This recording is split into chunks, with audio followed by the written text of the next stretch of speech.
Hello students, आज हम मानव भ्रूणिकी या ह्यूमन एम्ब्रियोलॉजी में एक नया चैप्टर स्टार्ट करने जा रहे हैं जिसका नाम है मानव में युग्मक जनन।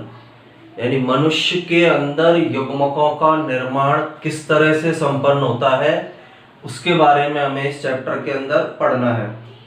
अब युग्मक हम सभी लोगों को पता है कि दो प्रकार के युग्मक मनुष्य के अंदर पाए जाते हैं। नर में मिलने वाले नर युग्मकों को शुक्राणु कहते हैं और मादा में मिलने वाले नर युग्मकों को अंडाणु कहते हैं। नर युग्मकों के निर्माण की क्रिया या शुक्राणुओं के निर्माण की क्रिया शुक्राणु जनन कहलाती है और अंडाणु या मादा युग्मकों के निर्माण की क्रिया अंडाणु जनन कहलाती है। शुक्राणु जनन में भी कुछ स्टेप्स पाई जाती है, अंडाणु जनन में भी कुछ स्टेप्स पाई जाती है। उन स्टेप्स या चरणों के बारे में हमें इस चैप्टर के अंदर पढ़ना है। तो इसमें सबसे पहले युग्मक जनन की परिभाषा, वृषण और अंडाशय में पाई जाने वाली आदि जनन कोशिकाओं, आदि जनन कोशिका को ही हम शॉर्ट में बोलते हैं पीजीसी, प्रीमोर्डियल जर्म सेल, और हिंदी में इन्हें बोला जाता है आदि जनन कोशिका द्वारा युग्मकों के निर्माण की क्रिया युग्मक जनन कहलाती है। यानी वृषण की आदि जनन कोशिका शुक्राणु बनाएगी, अंडाशय की आदि जनन कोशिका या पीजीसी अंडाणु बनाएगी और इनके निर्माण की क्रिया या वृषण और अंडाशय में आदि जनन कोशिकाओं द्वारा युग्मकों को बनाए जाने की क्रिया युग्मक जनन कहलाती है। युग्मक जनन की क्रिया का उत्प्रेरण एफएसएच का पूरा नाम होता है फॉलिकुलर स्टिमुलेटिंग हार्मोन, या हिंदी में हम बोलते हैं पुटिका उत्तेजक हार्मोन। तो एफएसएच फॉलिकुलर स्टिमुलेटिंग हार्मोन या पुटिका उत्तेजक हार्मोन के द्वारा युग्मक जनन की क्रिया को प्रेरित किया जाता है। ये ऐसा हार्मोन है जो युग्मकों के निर्माण की क्रिया को प्रेरित करता है। अब इसमें पहले हमें शुक्राणुओं के बारे में पढ़ना है कि शुक्राणु जनन किस प्रकार से संपन्न होगा, उसके बाद हम अंडाणु जनन के बारे में पढ़ेंगे। तो शुक्राणु जनन को हम स्पर्मेटोजेनेसिस भी कहते हैं। शुक्राणु जनन को ही इंग्लिश में स्पर्मेटोजेनेसिस कहा जाता है। तो शुक्राणु जनन के नाम के अंदर ही है कि शुक्राणुओं के उत्पादन की क्रिया या निर्माण की क्रिया को हम शुक्राणु जनन कहते हैं। इसकी डेफिनेशन हम बोल सकते हैं, वृषण की पीजीसी से शुक्राणुओं के निर्माण की क्रिया शुक्राणु जनन कहलाती है। वृषण की जो आदि जनन कोशिकाएं हैं उनसे शुक्राणुओं के निर्माण की क्रिया को शुक्राणु जनन कहते हैं। अब वृषण के अंदर क्या है, वृषण का निर्माण अनेक शुक्रजनक नलिकाओं से होता है।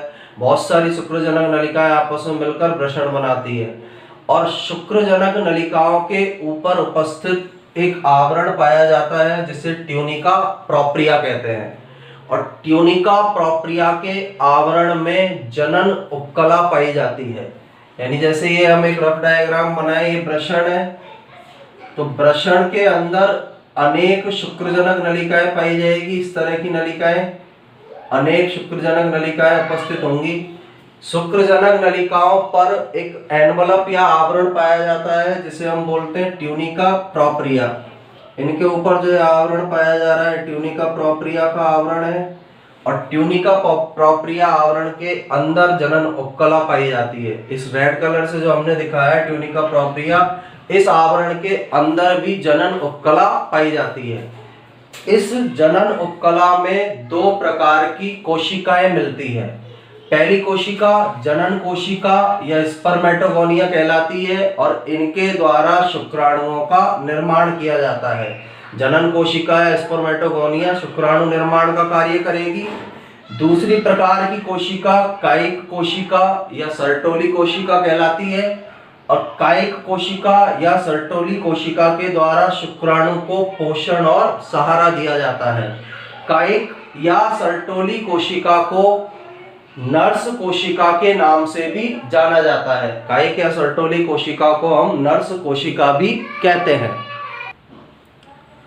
तो जनन उपकला में पाई जाने वाली जनन कोशिका या स्पर्मेटोगोनिया शुक्राणु का निर्माण करेगी और कायिक कोशिका या सर्टोली कोशिका शुक्राणु को पोषण और सहारा प्रदान करती है।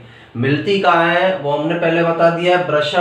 वृषण अनेक शुक्रजनक नलिकाओं से बना हुआ है। शुक्रनलक जनन नलिकाओं के चारों ओर आवरण मिलेगा ट्यूनिका प्रोप्रिया का आवरण। ट्यूनिका प्रोप्रिया के आवरण में जनन उपकला पाई जाती है और जनन उपकला में दोनों प्रकार की कोशिकाएं उपस्थित होती है, स्पर्मेटोगोनिया या जनन कोशिका और कायिक कोशिका या सर्टोली कोशिका। इसके बाद जो ये शुक्राणु के निर्माण की क्रिया है यह दो प्रकार की हो सकती है। इसमें पहले प्रकार को पूर्णजनी या होलोगोनिक टाइप कहा जाता है, जबकि दूसरे प्रकार को अंत्यजनी या टीलोगोनिक प्रकार का बोला जाता है। पहले प्रकार को पूर्णजनी या होलोगोनिक बोलेंगे, दूसरे प्रकार को अंत्यजनी या टीलोगोनिक बोला जाता है। अब दोनों में अंतर क्या है? जो कशेरुकी प्राणी है उनमें शुक्राणुओं का निर्माण पूरे जीवन भर चलता रहता है। एक बार किशोरावस्था प्राप्त हुई तो शुक्राणु निर्माण की क्रिया लगातार चलती रहती है और इनके वृषण में शुक्राणु निर्माण की विभिन्न अवस्थाएं परिधि से केंद्रीय गुहा की ओर होती है। यानी यहाँ पर जो है वृषण की स्ट्रक्चर है, इस स्ट्रक्चर में जब शुक्राणुओं का निर्माण होगा तो शुक्राणुओं का निर्माण इस वृषण में इस परिधि वाले भाग से अंदर केंद्रीय भाग की ओर होगा।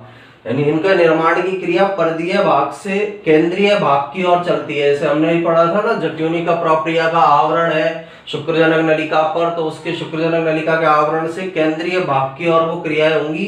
परिधि से केंद्रीय गुहा की ओर शुक्राणु निर्माण की विभिन्न अवस्थाएं चलती है। इस प्रकार के शुक्राणु निर्माण की क्रिया को पूर्णजनी या होलोगोनिक प्रकार का शुक्राणु निर्माण कहते हैं। इसके विपरीत कीटों में और निमेटोडा में वृषण में शुक्राणु निर्माण की विभिन्न अवस्थाएं केंद्रीय गुहा से परिधि की ओर होती है।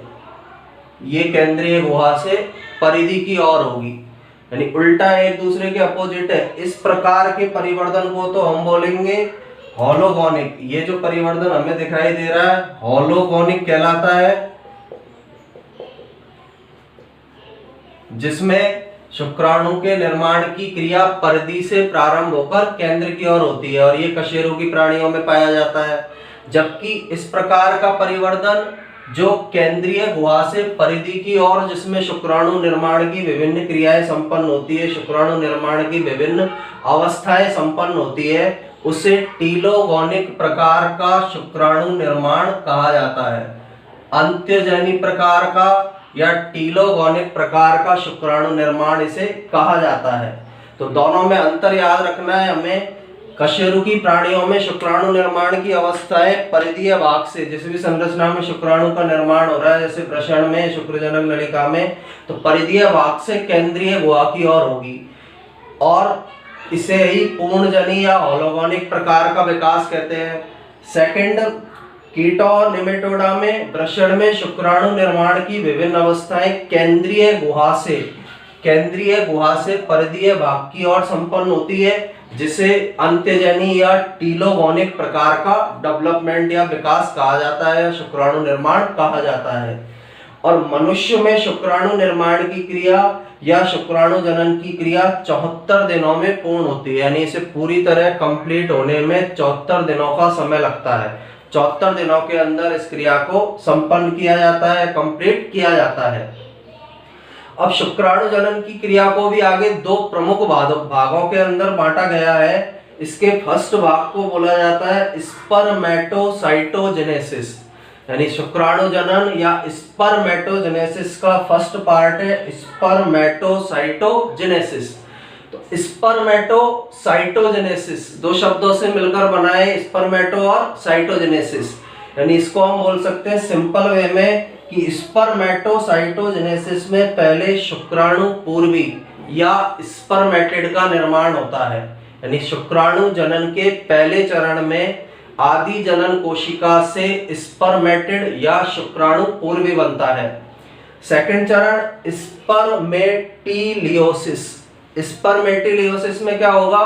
इस चरण में जो स्पर्मेटिड या शुक्राणु पूर्वी बना है, उस शुक्राणु पूर्वी के अंदर अनेक प्रकार के मॉडिफिकेशन होते हैं, अनेक प्रकार के रूपांतरण होते हैं और उस शुक्राणु पूर्वी से शुक्राणु का निर्माण किया जाता है। तो इस प्रोसेस को हम स्पर्मेटिलियोसिस के नाम से जानते हैं और इन दोनों चरणों के अंदर ही शुक्राणु जनन की क्रिया कंप्लीट होगी। पहले चरण में स्पर्मेटिड या शुक्राणु पूर्वी का निर्माण होगा और दूसरे चरण में वो स्पर्मेटिड या शुक्राणु पूर्वी विभिन्न प्रकार के रूपांतरण के द्वारा शुक्राणु का निर्माण कर देता है। इन्हीं चरणों को आगे हमें डिटेल में पढ़ना है कि स्पर्मेटोसाइटोजेनेसिस किस तरह से संपन्न होता है या शुक्राणु पूर्वी का निर्माण किस तरह से होता है और शुक्राणु पूर्वी से शुक्राणु का निर्माण किस तरह से होगा, उनमें किस तरह से रूपांतरण से शुक्राणु पूर्वी से शुक्राणु बनेंगे। तो अगले जो स्टेप है उसमें हमको शुक्राणु जनन का पहला चरण पढ़ना है स्पर्मेटोसाइटोजेनेसिस, फिर दूसरे चरण को पढ़ना है स्पर्मेटिलियोसिस। इसके भी आप नोट्स बनाने के लिए इसका स्क्रीनशॉट ले सकते हैं।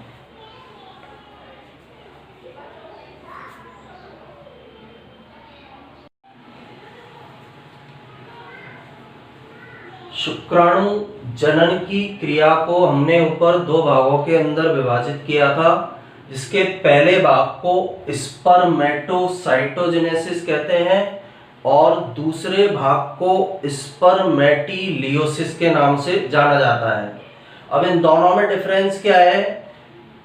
आदि जनन कोशिका से स्पर्मेटिड या शुक्राणु पूर्वी बनने तक की क्रिया स्पर्मेटोसाइटोजेनेसिस कहलाती है तथा इसके बाद स्पर्मेटिड या शुक्राणु पूर्वी में अनेक प्रकार के रूपांतरण होते हैं, अनेक प्रकार के परिवर्तन होते हैं और उन परिवर्तनों से स्पर्मेटिड स्पर्म या शुक्राणु के अंदर बदल जाता है।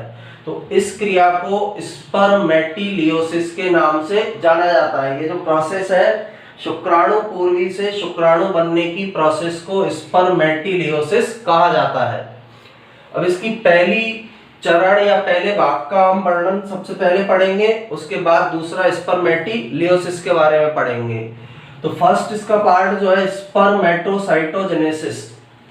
सबसे फर्स्ट पॉइंट इसमें यह है, यह चरण लैंगिक परिपक्वता के बाद प्रारंभ होता है। जब मनुष्य के अंदर जो नर है लैंगिक रूप से परिपक्व हो जाता है, जनन क्रिया करने में सक्षम हो जाता है, तो उसके बाद स्पर्मेटोसाइटोजेनेसिस की क्रिया संपन्न होती है।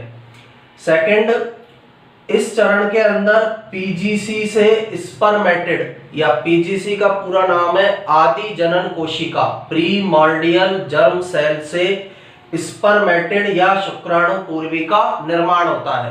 यानी इसकी परिभाषा हम इस तरह से बोल सकते हैं, वृषण की पीजीसी से स्पर्मेटिड या शुक्राणु पूर्वी के निर्माण की क्रिया स्पर्मेटोसाइटोजेनेसिस कहलाती है।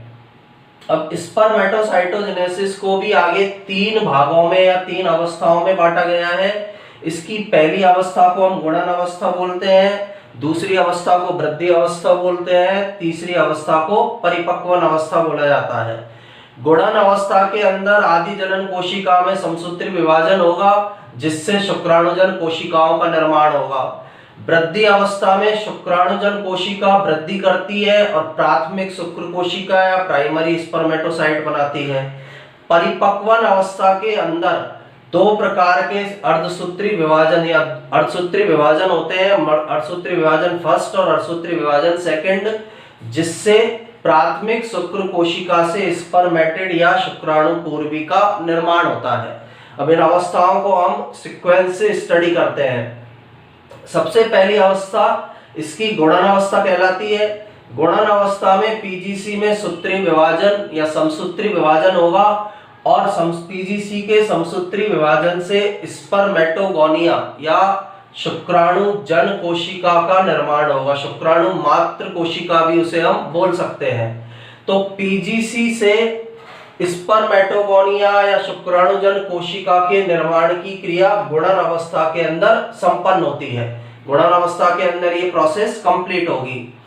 अब जो पीजीसी है वह द्विगुणित कोशिका है।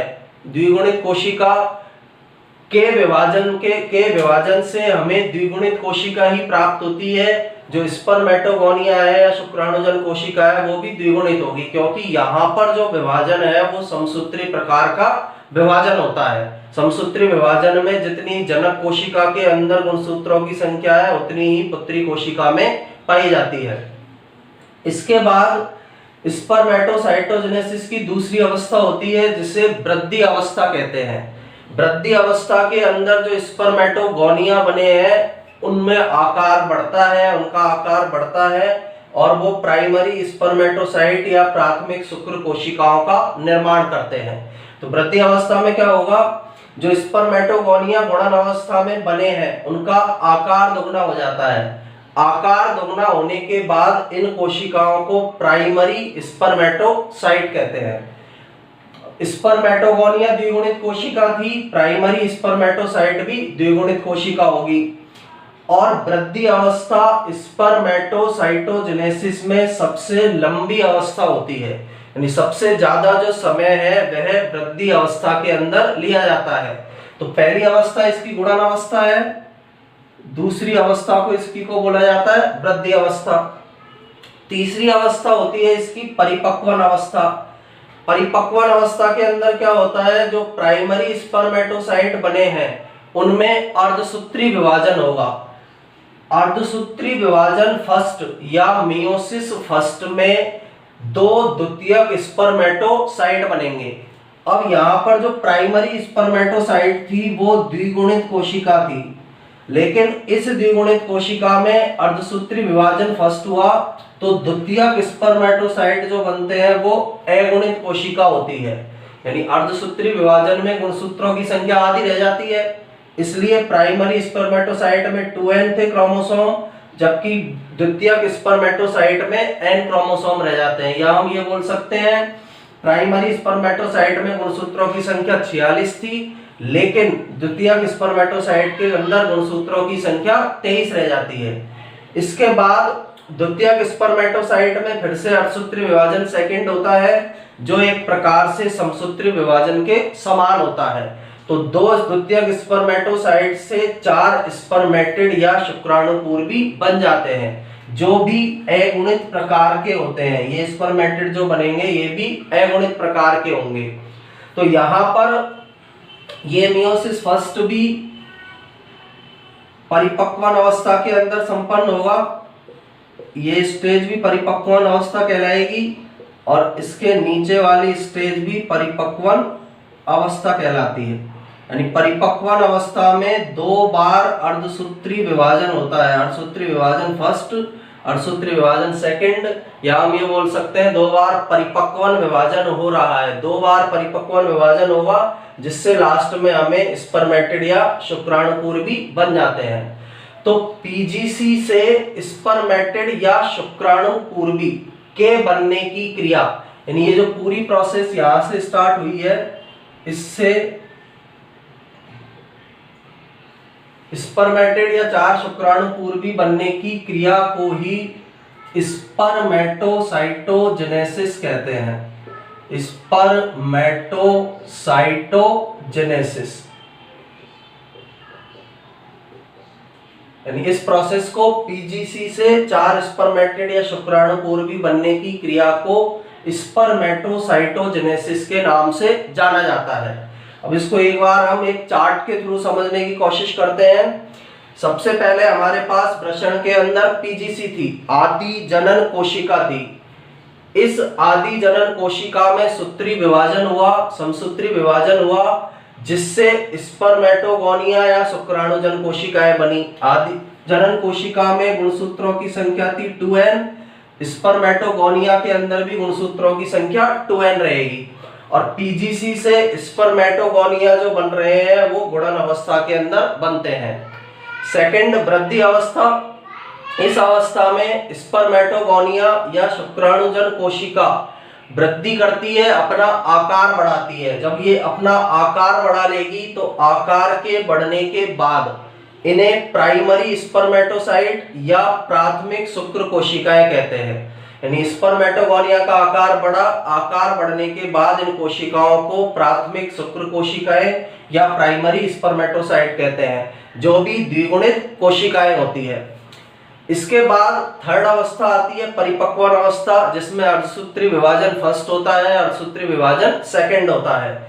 तो परिपक्वन अवस्था में प्राइमरी स्पर्मेटोसाइट में मियोसिस फर्स्ट या अर्धसूत्री विभाजन फर्स्ट होगा, जिससे दो द्वितीयक स्पर्मेटोसाइट या द्वितीयक शुक्र कोशिकाएं बनेंगी। अब यहाँ पर अर्धसूत्री विभाजन हुआ है, इसलिए क्रोमोसोम की संख्या 2n के स्थान पर n हो जाती है, क्योंकि अर्धसूत्री विभाजन में क्रोमोसोम या गुणसूत्र की संख्या आधी रह जाती है। इसके बाद द्वितीयक स्पर्मेटोसाइट या द्वितीयक शुक्र कोशिकाओं में अर्धसूत्री विभाजन द्वितीय होगा या परिपक्वन विभाजन सेकंड होता है, जिससे स्पर्मेटिड या शुक्राणु पूर्वी का निर्माण हो जाता है। और यहाँ पर दो द्वितीयक शुक्र कोशिकाएं थी, तो लास्ट में हमें 4 स्पर्मेटिड या शुक्राणु पूर्वी प्राप्त होते हैं। तो ये जो पूरी प्रोसेस है पीजीसी से लेकर स्पर्मेटिड के बनने की प्रोसेस को स्पर्मेटोसाइटोजेनेसिस के नाम से जाना जाता है। ये फर्स्ट भाग है शुक्राणु जनन की क्रिया का, जिसे स्पर्मेटोसाइटोजेनेसिस कहते हैं। इसके बाद जो नेक्स्ट चरण आता है उसे स्पर्मेटिलियोसिस के नाम से जाना जाता है, जिसे हम आगे डिस्कशन करेंगे। इसका भी आप स्क्रीनशॉट ले सकते हैं।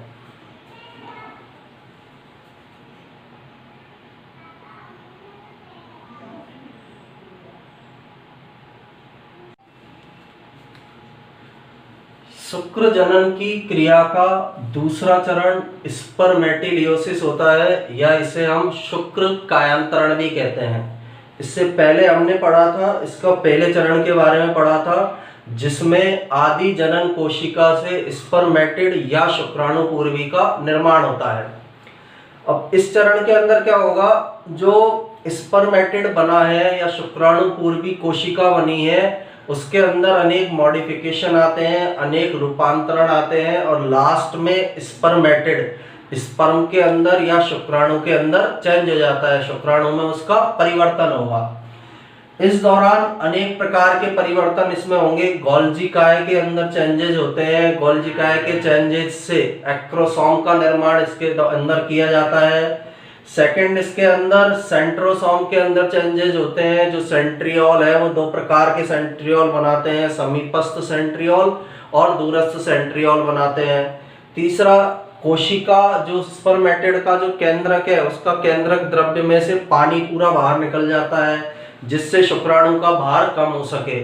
आरएनए बाहर निकल जाता है केंद्रक का, केंद्रक में केवल डीएनए उपस्थित रहता है, जिससे शुक्राणु के भार को कम किया जा सके। और भार का कम होना शुक्राणु की गति के लिए अनुकूलन होता है, यानी भार कम होने के कारण शुक्राणु आसानी से गति कर सकते हैं। तो इसकी डेफिनेशन देखो क्या है स्पर्मेटिलियोसिस की।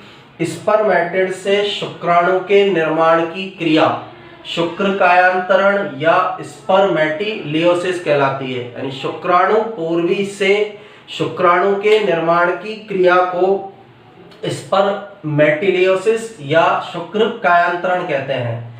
सेकंड, इस दौरान यानी स्पर्मेटिड से शुक्राणु बनने के दौरान स्पर्मेटिड में कुछ चेंजेज आते हैं, कुछ परिवर्तन आते हैं। इन परिवर्तनों में सबसे पहला परिवर्तन जो होगा केंद्रक के अंदर होगा। जैसे ये एक स्पर्मेटिड है, इस स्पर्मेटिड के अंदर ये केंद्रक है और केंद्रक के अंदर की और केंद्रक द्रव्य भरा हुआ है, केंद्रक के अंदर की तरफ केंद्रक द्रव्य उपस्थित है।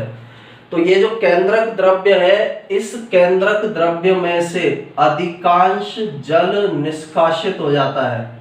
केंद्रक द्रव्य के अधिकांश जल को बाहर निकाल दिया जाता है। बाहर जब निकल जाएगा केंद्रक द्रव्य के अंदर से जल, तो इसका भार कम होगा। सेकंड, केंद्रक के अंदर जो क्रोमोसोम उपस्थित है वो एक छोटे स्थान में आकर व्यवस्थित हो जाते हैं। पहले क्रोमोसोम पूरे केंद्रक में फैले हुए थे, लेकिन जब जल बाहर निकल जाएगा इसके सभी गुणसूत्र आपस में सिमट जाते हैं और आपस में सिमटकर ये एक छोटे स्थान में व्यवस्थित हो जाते हैं। यानी इसके अंदर चेंजेस के बाद क्या होगा, एक तो क्रोमोसोम एक छोटे स्थान में हो गए, एक केंद्रक द्रव्य के अंदर बहुत कम मात्रा में जल बचेगा। जिससे इन दोनों ही कारणों से शुक्राणु के भार में कमी आती है।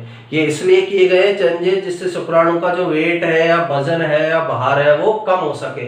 केंद्रक द्रव्य से जल को निकाल दिया, क्रोमोसोम जो थे वो सिमट कर एक छोटे स्थान पर आ जाएंगे। इसके बाद केंद्रक से आरएनए को भी निकाल दिया जाता है। केंद्रक में केवल डीएनए उपस्थित रहेगा, केंद्रक से आरएनए को भी बाहर निकाल दिया जाता है।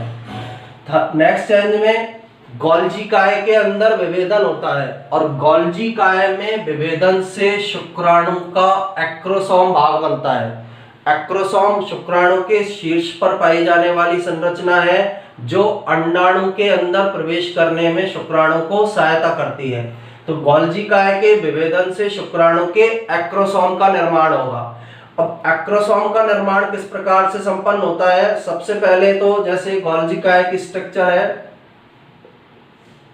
ये गोल्जी काय है। गोल्जी काय के अंदर किसी एक रिक्तिका, बहुत सारी रिक्तिकाएं इसके अंदर पाई जा रही है इस तरह से, तो कोई एक रिक्तिका का आकार बढ़ता है। सबसे पहले किसी एक रिक्तिका के आकार में वृद्धि होगी। गोल्जी काय में पहला चेंज आता है, गोल्जी काय में उपस्थित अनेक रिक्तिकाओं में से किसी एक रिक्तिका का आकार बढ़ेगा। रिक्तिका का आकार बढ़ने के बाद इसके अंदर पूर्व एक्रोसोमल कण दिखाई देता है। ये जो कण है इसको बोला जाता है पूर्व एक्रोसोमल कण। आकार बढ़ा, आकार बढ़ने के बाद इसमें पूर्व एक्रोसोमल कण दिखाई देगा। ये रिक्तिका है जिसने अपना आकार बढ़ाया है और ये स्ट्रक्चर है गोल्जी काय। तो गोल्जी काय के अंदर उपस्थित अनेक रिक्तिकाओं में से एक रिक्तिका आकार बढ़ाती है। आकार बढ़ने के बाद उसके अंदर पूर्व एक्रोसोमल कण दिखाई देता है।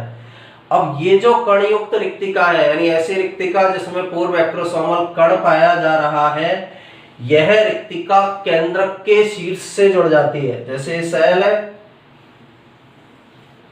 सेल के अंदर ये न्यूक्लियस है, तो ये वाली जो एक्रोसोमल पूर्व एक्रोसोमल युक्त रिक्तिका है ये इसके शीर्ष भाग से आकर जुड़ जाएगी। यानी ये रिक्तिका केंद्रक के शीर्ष भाग से आकर जुड़ जाती है। गोल्जी काय में से बाहर निकलेगी, बाहर निकलकर केंद्रक के शीर्ष भाग से जुड़ती है।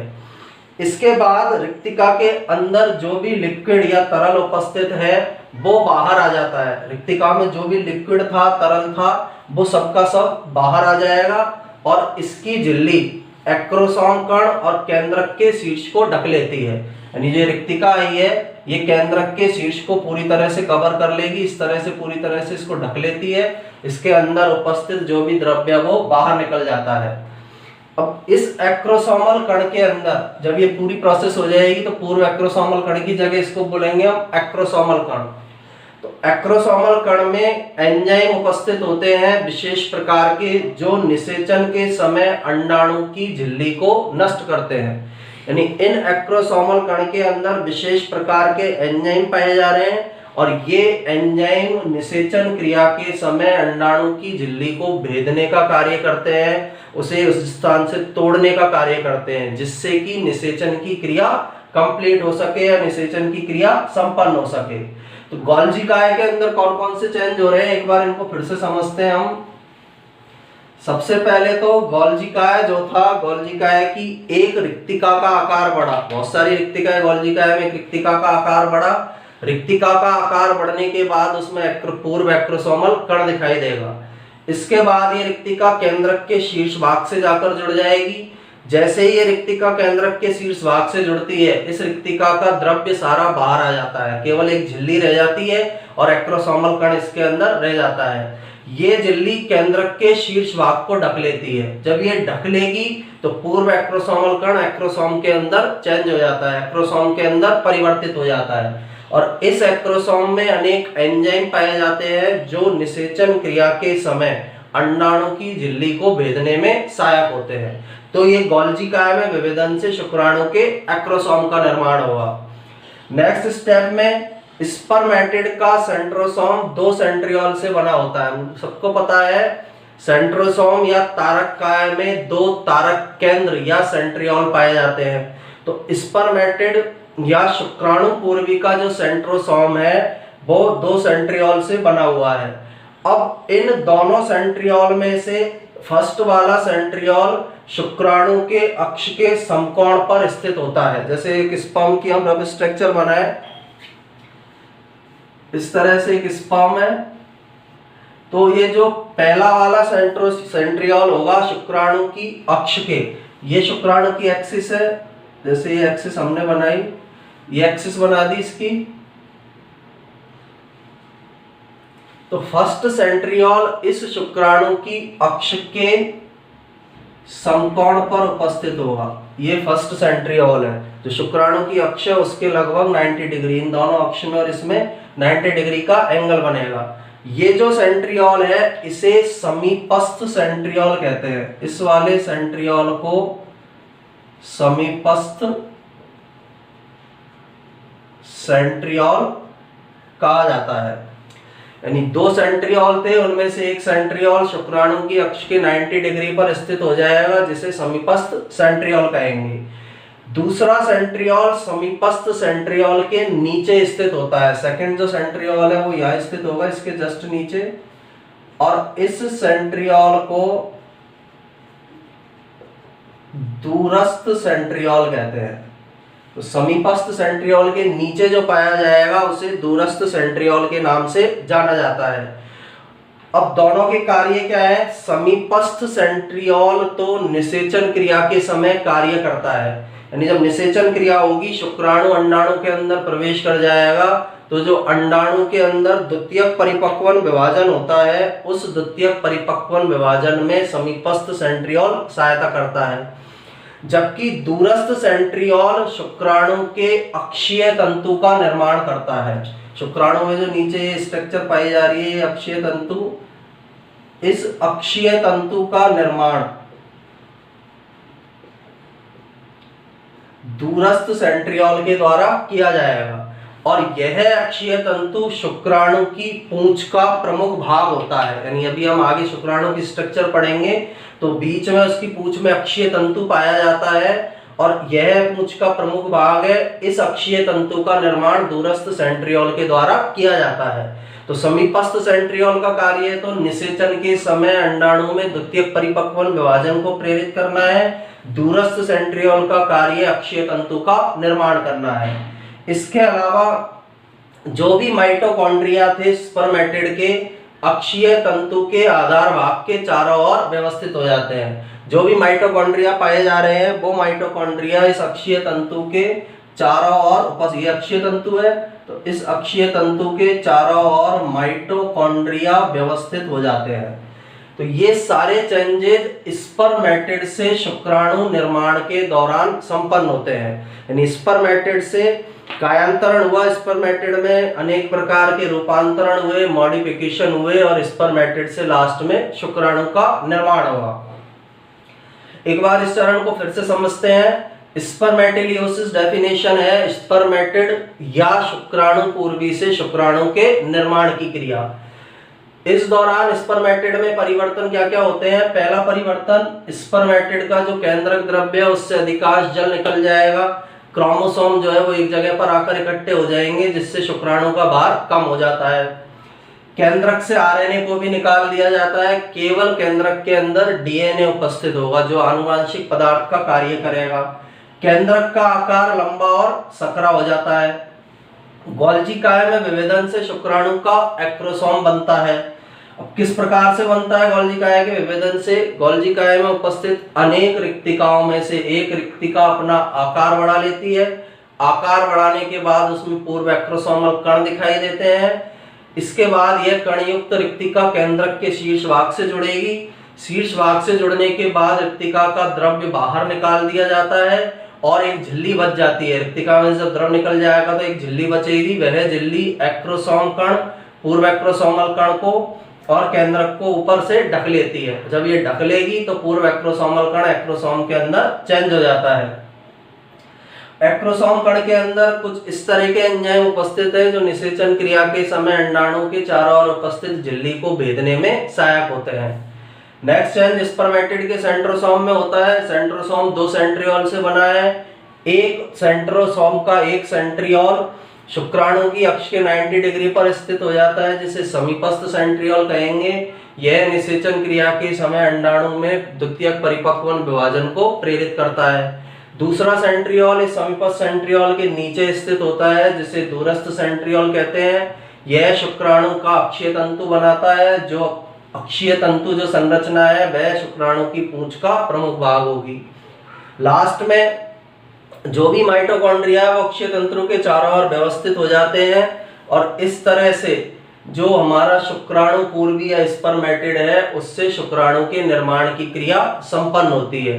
शुक्राणु पूर्वी से शुक्राणु का निर्माण कंप्लीट होगा, जिसे स्पर्मेटिलियोसिस या शुक्र कायांतरण कहते हैं। इसका भी आप स्क्रीनशॉट लेकर इसके नोट्स बना सकते हैं।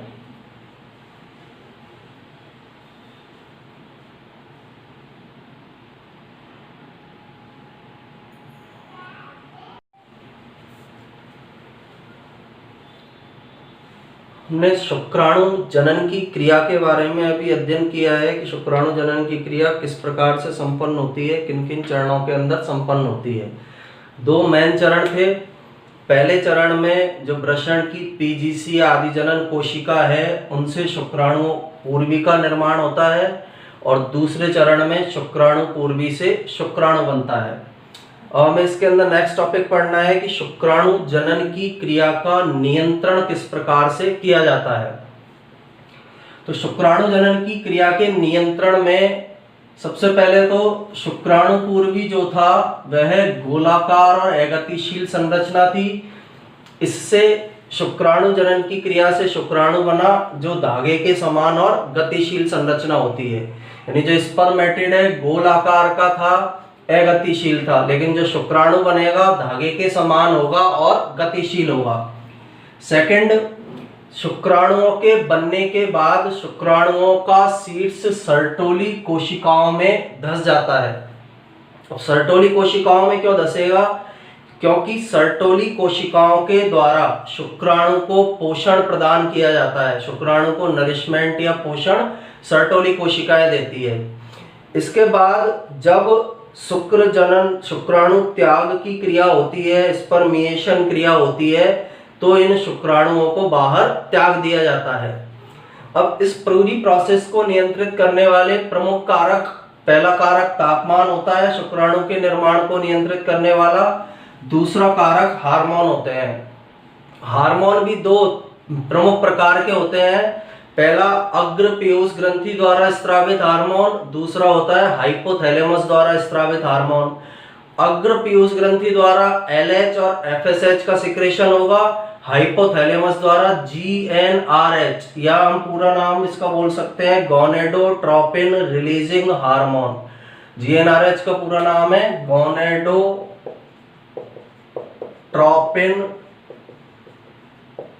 Releasing hormone. तो इस हार्मोन का स्त्रवण हाइपोथैलेमस द्वारा अधिक मात्रा में होता है वयस्क अवस्था में, जिससे वयस्क अवस्था में शुक्राणु जनन का प्रारंभ होगा। निर्माण को नियंत्रित करने वाला फर्स्ट कारक टेम्परेचर है। हमारी बॉडी के टेम्परेचर से 2 से 3 डिग्री सेल्सियस कम पर शुक्राणुओं का निर्माण सही प्रकार से हो पाता है, और इसी कारण से जो वृषण है वो देह गुहा से बाहर या उदर गुहा से बाहर पाए जाते हैं। हमारे जो वृषण है नर के, वो उदर गुहा के बाहर स्थित है, क्योंकि बॉडी का टेम्परेचर 37 है, तो 2 से 3 डिग्री सेल्सियस कम यानी लगभग 34 डिग्री सेल्सियस पर शुक्राणु सही प्रकार से निर्मित हो पाते हैं, इसलिए वृषण उदर गुहा के बाहर पाए जाते हैं। तो बॉडी के टेम्परेचर से 2 से 3 डिग्री सेल्सियस टेम्परेचर कम पर शुक्राणुओं का निर्माण सही प्रकार से होगा। दूसरा हार्मोन है, जिनमें पहले वाले अग्र पीयूष ग्रंथि द्वारा स्रावित हार्मोन है। 2 हार्मोन इसके द्वारा स्रावित किए जाते हैं, LH जिसे ल्यूटिनाइजिंग हार्मोन कहते हैं, दूसरा FSH जिसे पुटिका उत्तेजक हार्मोन कहते हैं। LH हार्मोन क्या करता है? वृषण में पाई जाने वाली लैडिंग कोशिकाओं का उद्दीपन करेगा। लैडिंग या अंतराली कोशिकाओं को LH हार्मोन के द्वारा उत्प्रेरित किया जाता है। जब LH हार्मोन लैडिंग कोशिकाओं को उद्दीपित करेगा, उत्तेजित करेगा, तो ये एंड्रोजन का स्त्रवण करती है। टेस्टोस्टेरोन हार्मोन का, एंड्रोजन हार्मोन का इनके द्वारा स्त्रवण किया जाता है, और यह एंड्रोजन हार्मोन शुक्राणु जनन की क्रिया को प्रेरित करता है। इस एंड्रोजन हार्मोन के द्वारा शुक्राणु जनन की क्रिया का प्रेरण किया जाता है। सेकंड हार्मोन एफएसएच, पुटिका उत्तेजक हार्मोन। यह हार्मोन सर्टोली कोशिकाओं का उद्दीपन करता है और ये सर्टोली कोशिकाएं शुक्राणुओं को पोषण देने का कार्य करती है। तीसरा हार्मोन जीएनआरएच, पूरा नाम है इसका गोनेडोट्रोपिन रिलीजिंग हार्मोन। वयस्क अवस्था में अधिक मात्रा में हाइपोथैलेमस द्वारा इसका स्त्रवण होता है, इसलिए वयस्क अवस्था में शुक्राणु जनन की क्रिया प्रारंभ हो जाती है।